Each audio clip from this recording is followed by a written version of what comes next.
The cameras were rolling, the crowd was roaring, and Catherine appeared radiant. But it wasn't her smile that froze the world in disbelief. It was the glittering heirloom upon her head, one that once belonged to Princess Diana herself. Within seconds, whispers turned into gasps, and Queen Camilla's fury could no longer be contained. The air shifted, as though time itself had paused. Every gaze fixed not on the Queen Consort, not even on the king, but on the Duchess, who dared to summon Diana's ghost in front of the entire nation. The moment Catherine emerged, the atmosphere cracked open. This was not the soft, familiar Catherine the world had grown used to. This was a woman making a statement so bold that even the royal guards faltered.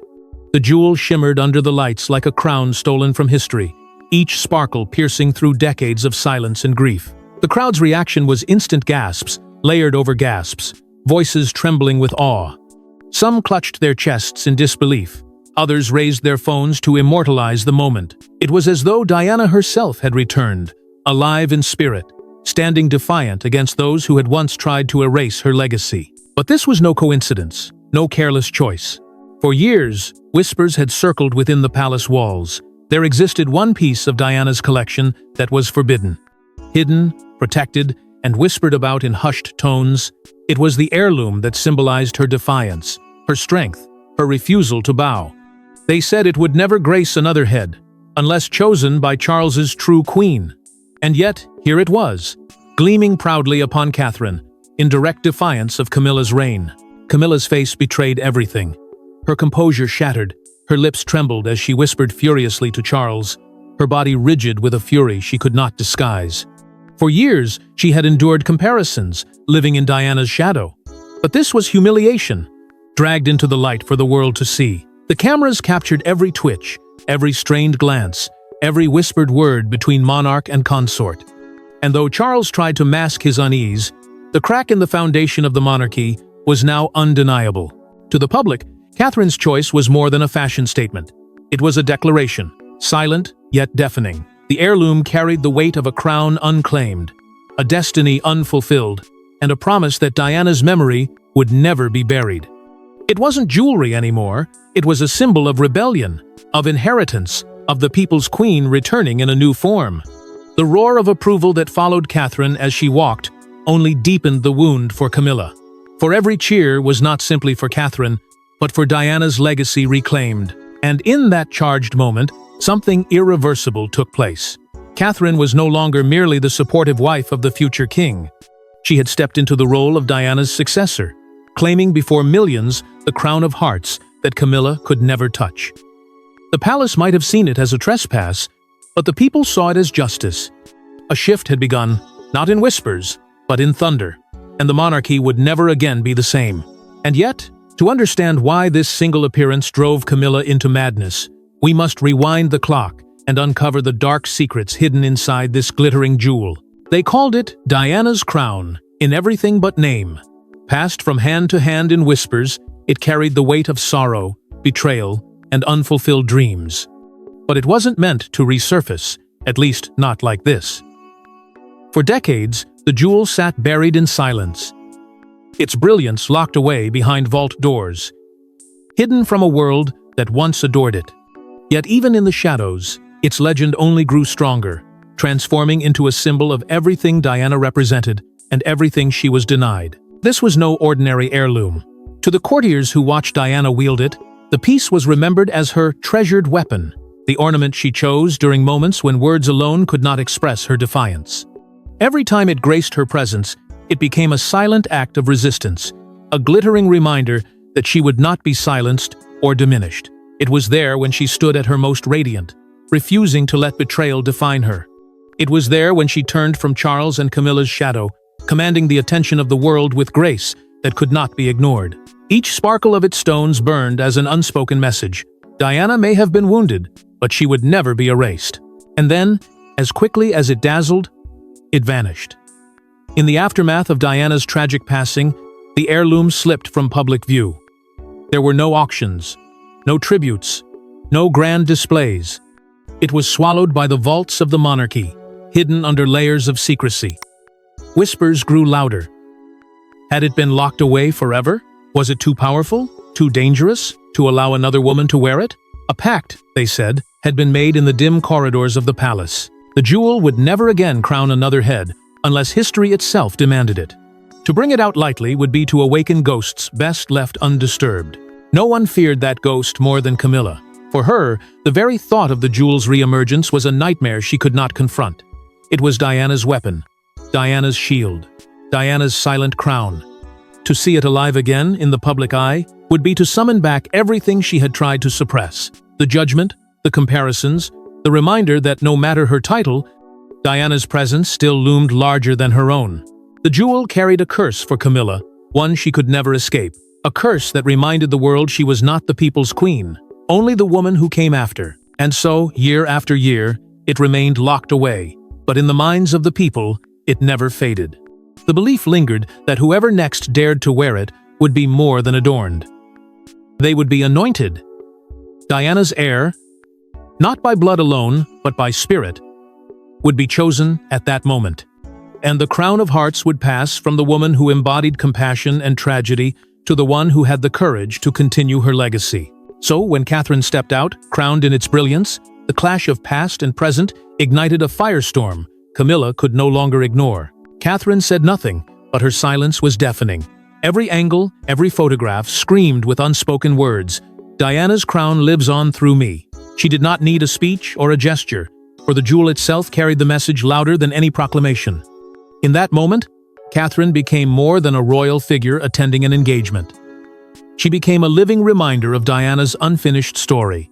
And her choice to wear the heirloom was no accident. It was deliberate, carefully calculated, and devastating in its impact. Behind the scenes, Catherine had prepared for this moment with meticulous care. Those closest to her understood the risk. Trusted aides had reportedly urged her to reconsider, whispering of the storm it would unleash, warning that the Queen would view it as a provocation, a declaration of war. Yet, Catherine refused to be swayed. She knew what it meant, what the jewel symbolized, and still she chose to wear it. In her decision lay a bold defiance, a quiet but thunderous statement that she was not merely a consort in waiting, but a force destined to redefine the monarchy. When she emerged, the contrast was stark. Catherine carried herself with a serenity that unnerved even her critics. While chaos rippled through the palace corridors, while courtiers scrambled to interpret the meaning behind her choice, she remained composed, her expression unshaken. It was this calm, this unyielding poise, that made the statement all the more powerful. Catherine wasn't flustered. She wasn't apologetic. She was resolute. A woman fully aware of the storm she had conjured and ready to face it. The public's reaction was immediate and overwhelming. Across headlines, across screens, across whispered conversations in homes and streets, the verdict was clear. Catherine was Diana reborn. The comparisons spread like wildfire, not as insults, but as coronations of spirit. Mothers told daughters that Diana's legacy lived again. Crowds outside the palace murmured with pride, convinced they had just witnessed history repeat itself in the most extraordinary way. Catherine's silence had spoken louder than any royal decree, and the people heard it with absolute clarity. At her side, William's presence added another layer of defiance.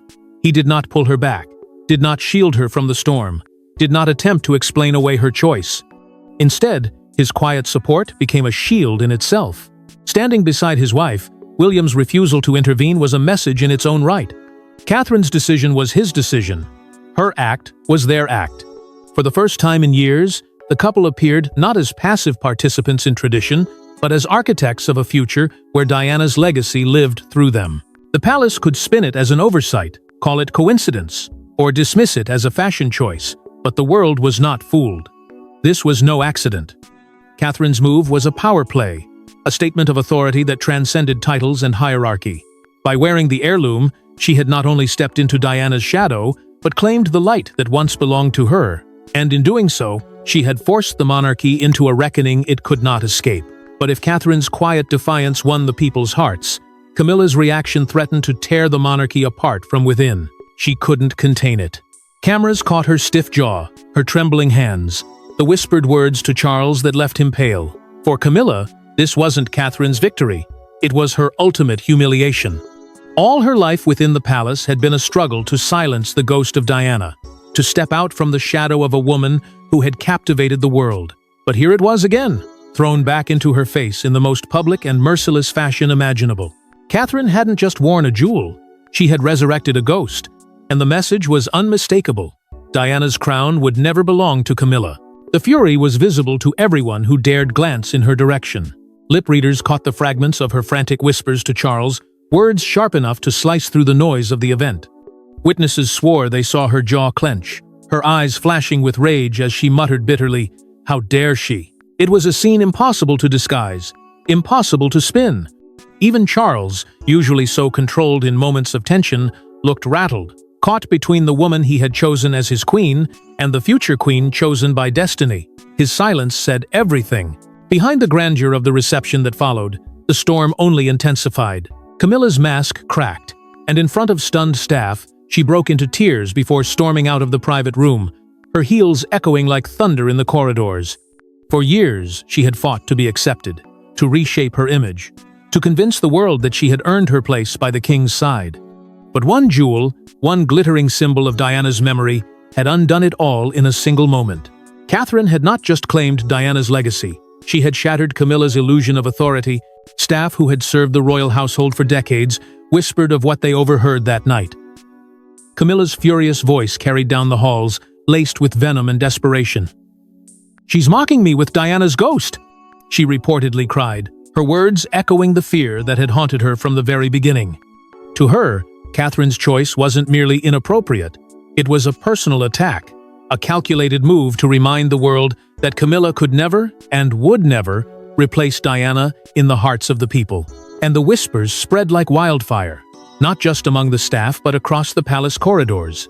The heirloom was no longer simply a jewel, it had become a weapon, one that struck at the very core of Camilla's legitimacy. The murmurs grew bolder with each retelling. "Camilla has lost the crown," some dared to say, "even if she still wears it." Those words carried a poison far more dangerous than Camilla's rage, for they marked the beginning of a truth too powerful to contain. Every glance, every whisper, every headline confirmed what Camilla feared most. Catherine's silent defiance had rewritten the narrative, and Diana's spirit had risen to reclaim its place. What was meant to be Camilla's reign of authority was now tarnished, reduced to a fragile facade. And though she tried to push back, though she tried to cling to the power she had fought for, she could feel it slipping with every breath. With every photograph, with every chant from a public that saw Catherine as the rightful heir to Diana's crown. Yet, Camilla's rage didn't end in whispers. It turned into an all-out war behind closed doors, one that no one in the palace could escape. Suddenly, the palace became a battlefield.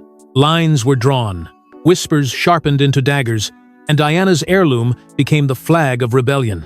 What should have been just another glittering jewel in the royal collection turned into a symbol that divided the monarchy at its very core. Behind the smiles and carefully staged appearances, the walls of Buckingham Palace shook with conflict. Staff who had once worked seamlessly began to split into camps, some loyal to Camilla, others quietly rallying behind Catherine, convinced that the future queen had been chosen not by protocol but by destiny. The division was unmistakable. Advisors who had long supported Charles and Camilla began questioning their position, their loyalty rattled by the sight of Catherine carrying Diana's crown of memory with unflinching confidence. Secretaries who once obeyed Camilla's every word hesitated, unsure if her authority still carried the weight it once did. For every raised eyebrow in her direction, for every hushed conversation that fell silent as she entered a room, Camilla felt her grip loosening. The palace, once bound together by duty, was fracturing into rival courts.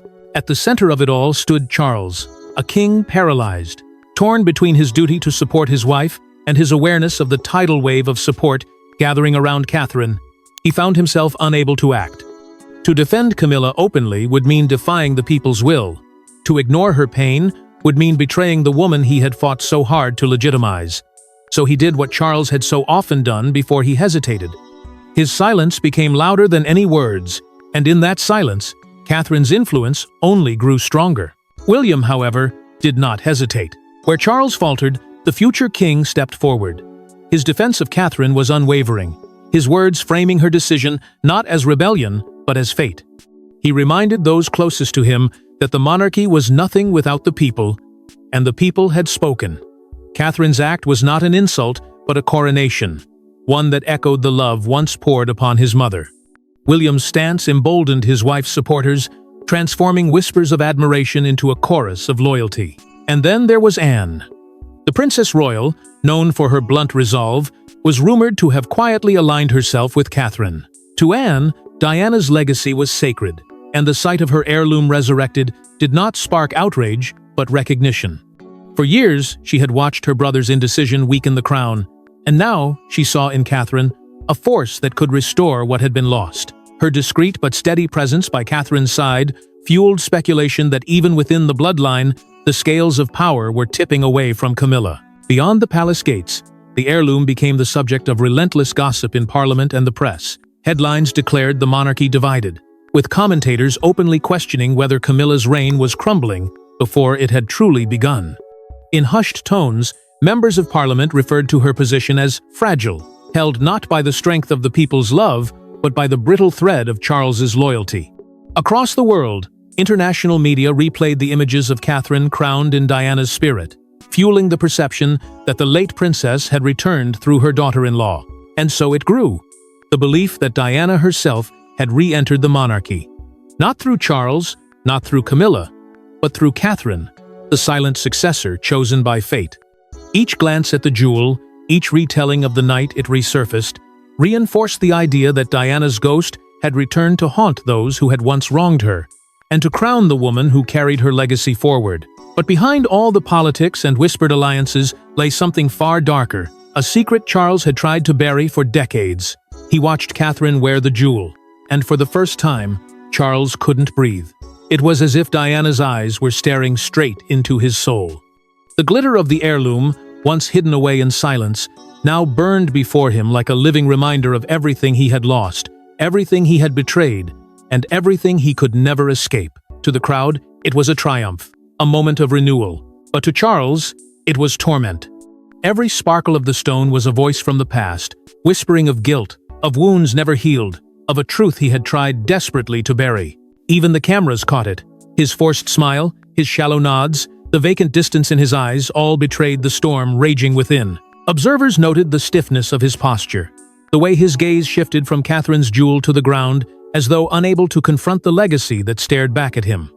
For the public, it seemed a moment of quiet observation. But those who knew the man saw something far darker. A king, suffocating beneath the weight of ghosts. Behind closed doors, his silence was deafening. When Camilla confronted him, her fury spilling out in accusations and trembling demands, Charles offered nothing but muttered replies and downcast eyes. It was not defiance, it was a resignation. Every word from Camilla about Catherine's audacity only deepened the wound in his heart. Because he knew the truth, she could never admit that Catherine had not stolen anything. She had merely carried what Diana should have been allowed to keep. To a trusted aide, in a rare moment of confession, Charles let the words escape that he had never dared to speak aloud. It should have stayed with her forever. 6 words, heavy with regret, heavy with guilt. The jewel, once meant to honor Diana, had become a weapon of pain, first denied to her, then hidden away, and now resurrected as a symbol of defiance against the very marriage that had torn her apart. And in Catherine's silence, Charles heard the cry of a woman he had silenced long ago. The symbolism was inescapable. Catherine's act was more than fashion, more than defiance. It was reclamation. She had taken the crown of sorrow and transformed it into a crown of destiny. What Charles had denied Diana, fate had restored through Catherine. The parallels haunted him.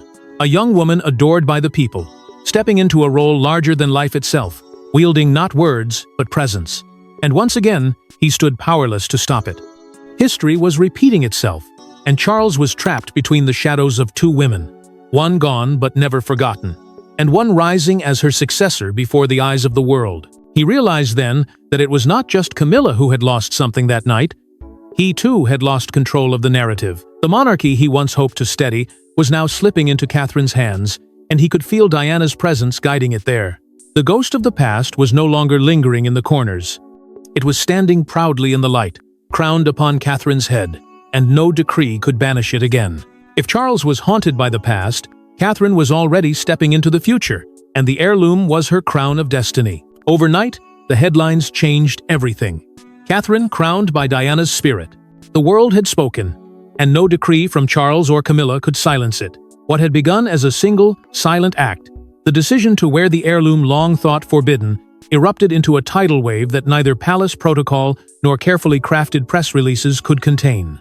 Across the globe, Catherine was no longer just the dutiful wife of the future king. She had become a queen in the eyes of millions, anointed not by ceremony but by legacy itself. The media frenzy was unstoppable. Newspapers splashed her image across their front pages, praising her grace, her calm, her quiet yet devastating defiance. Commentators called her the natural successor to Diana, the woman who had once been adored as the Queen of Hearts. Every detail of her appearance was dissected, every expression examined for meaning. Far from criticism, she was met with admiration, even reverence. What had been intended, perhaps, as a symbolic gesture, had transformed into a declaration heard across nations. Catherine, without uttering a single word, had spoken louder than the monarchy itself. Public opinion surged in her favor almost instantly. Polls revealed an unprecedented rise in her approval ratings, eclipsing both Charles and Camilla combined. To the people, Catherine was not merely royal, she was relatable, dignified, and, most of all, authentic. They saw in her the continuation of Diana's light, a reminder that compassion and humanity still had a place in the heart of the crown. In town halls, in markets, in classrooms, her name became synonymous with hope. The monarchy, long criticized as outdated, suddenly had a future embodied in one woman. On the streets, the reaction was euphoric. Celebrations broke out, as if a coronation had already taken place. Social media platforms were flooded with images of Catherine alongside Diana, side by side in digital collages crafted by adoring fans. Hashtags declaring her the rightful queen trended worldwide. To the people, the message was clear. Catherine didn't need a throne to be their queen. She already was. In their chants, their cheers, their posts, Diana's spirit was alive, and Catherine was its vessel. For William, it was a moment of pride unlike any other. He had stood silently by her side, offering no defense because none was needed. Now he watched the world embrace her, as his mother had once been embraced, and the satisfaction was undeniable. Catherine had stepped into her destiny with unshakable strength, not by force, but by presence. For a son who had witnessed Diana's pain, it was both vindication and healing proof that her story had not ended in tragedy, but continued in triumph through the woman he loved. But for Camilla, every headline was another dagger. Each poll that placed Catherine above her was salt in an unhealed wound. As the world celebrated, she sank deeper into isolation. Once positioned as the king's steadfast partner, she now found herself cast in the role of villain, the obstacle standing in the way of Diana's enduring legacy. To the public, Camilla wasn't just the other queen. She was the woman who had tried to erase Diana, only to be humiliated by her return through Catherine. The tide had turned, and the monarchy itself was shifting with it. Catherine had not demanded the title of queen, yet the people had bestowed it upon her, rewriting the hierarchy in their hearts. The palace could cling to protocol, but history was already being written not by decree, but by the voice of the people. But while the public crowned Catherine, Camilla plotted her revenge, and the palace braced for the fallout. She wouldn't go quietly. Camilla unleashed a storm that threatened to tear the family apart, and the heirloom was her target. For her, this was no longer about appearances, no longer about whispers in the press. It was war, and she was determined to strike back at the woman who had humiliated her in front of the world. Catherine's decision to wear Diana's crown had not only wounded Camilla's pride, it had undermined her claim to legitimacy. And in Camilla's mind, there was only one way to reclaim control: to rip the jewel from Catherine and bury it back in the vault where it belonged. The demand came swiftly. Courtiers whispered of meetings where Camilla insisted that the heirloom be locked away immediately, that no one, not even Catherine, should be permitted to touch it again. Her fury was volcanic, her words searing as she accused Catherine of weaponizing Diana's memory against her. She argued that it was not an act of honor but of mockery, a cruel reminder that Diana's ghost would always haunt her reign. And with every angry outburst, she pushed the palace deeper into chaos. Behind closed doors, the confrontation became unbearable. In a rare moment, shielded from cameras but not from gossip, Camilla and Catherine clashed face to face. Witnesses recalled the Queen Consort's voice rising, her tone sharp, her accusations venomous. She demanded an apology, a public acknowledgement that Catherine had overstepped. But Catherine stood her ground. Calm, resolute, and unwavering, she refused to bend. She reminded Camilla, not with arrogance but with quiet conviction, that the jewel had never belonged to her. It had always been Diana's. And in wearing it, she was not mocking, but honoring the woman who had given everything for the crown. Charles, trapped in the middle of the storm, tried and failed to mediate. His pleas for calm fell on deaf ears as his wife raged and his daughter-in-law held firm. He begged for peace, but every word he uttered only revealed his own weakness. He could not appease Camilla without betraying Catherine. He could not defend Catherine without destroying Camilla. His attempts at balance collapsed into silence, leaving the two women locked in a battle that exposed just how powerless the king had become. The whispers grew darker. Rumors circulated that Camilla, in her fury, threatened to boycott future royal engagements, to absent herself from the very stage she had once fought so hard to claim. Some said she even threatened to retreat from public life altogether, daring Charles to rule without her. But her threats rang hollow, for she knew the truth. Her absence would not be mourned by the people. If anything, her disappearance would only cement Catherine's ascendancy. Catherine, meanwhile, refused to retreat. She did not apologize, she did not excuse her choice, and she did not bow to Camilla's demands. Her stance was unwavering. Diana's legacy was not a weapon, but a truth. To bury the jewel again would be to bury Diana all over, and she would not allow that. In this battle of wills, Catherine's silence, her strength, and her calm resistance proved more powerful than Camilla's rage. The heirloom was no longer an accessory. It was no longer just a glittering jewel. It had become the center of a war, not merely over a crown, but over the very soul of the monarchy. It was a weapon wielded by history, one that had chosen its side. And though Camilla fought desperately to reclaim control, the tide had already turned against her. And as the palace descended into chaos, one truth became impossible to deny. Diana's spirit had chosen her successor, and Camilla could never undo it. In the end, it was never just about the jewel. It was about a ghost that still haunted the monarchy, and the woman brave enough to wear it. Catherine's choice transformed her from a supportive royal figure into a historic force, redefining her place in the lineage of power. That single act carved her name into the story of the crown, not as a silent participant, but as Diana's chosen successor. For Camilla, it was a defeat too great to disguise. Every headline, every cheer, every comparison to Diana stripped away her credibility, leaving her image fractured beyond repair. What she had fought for all her life, recognition, legitimacy, acceptance, crumbled in the face of a jewel that reminded the world of the woman she could never replace. The heirloom itself was no longer just a glittering treasure. It became a global symbol, a living reminder that Diana's legacy could never be buried, and that Catherine was the vessel through which it endured. Side by side, William and Catherine emerged as the true heart of the monarchy, embodying the hope, compassion, and dignity the public longed for. Meanwhile, Charles slipped quietly into the background, unable to reconcile his past sins with the present reality. His reign overshadowed by the resurgence of a legacy he could never control. And as the world watched, one haunting question remained. Had Catherine, in that moment, already been crowned? Was this her coronation before her time? A destiny sealed not by protocol, but by the people's will? And so, a single heirloom awakened Diana's ghost, reshaped the crown's destiny, and left Queen Camilla in ruins, while Catherine rose as the people's eternal queen. Thanks for watching. Don't forget to like and subscribe, and we will see you in the next one.